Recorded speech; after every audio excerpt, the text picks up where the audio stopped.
Good morning sa mga customer o sa mga gustong mag-DIY. Na ako gi-repair na refrigerator. Mani yang brand.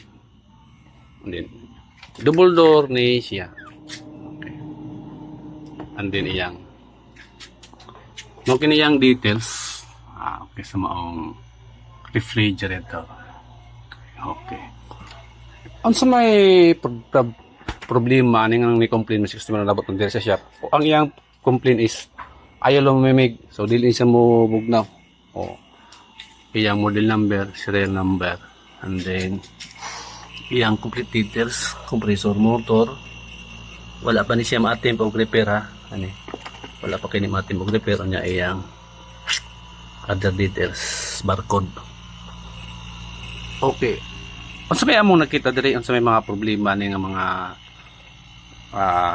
refrigerator which is double door na siya. So duha ang atong suspect ani no, either kining makina or kining board. So aho lang kining gi-probe karon na na-prove na nako na ang iyang problema is ang iyang compressor motor no. Kini mismo ang iyang problema. Ayaw na di na patay na to, ayaw na ang magmagana. So ano siyang gi-replacean og another compressor motor, mo siya ang another. Mo siya karon mawala mo siya nga brand, pero sa lain nga refrigerator sikanhan ni siya handa.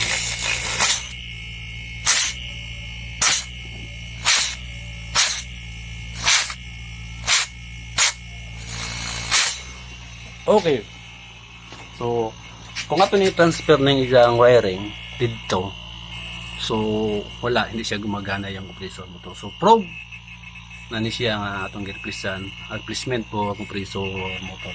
Ato po siyang gitry og Imbraco nga brand kini. Pero aya, di pwede, hindi talaga pwede. Mo nilir na nga dili pwede ni siya nga mga compressor motor magkaiba. Okay, details.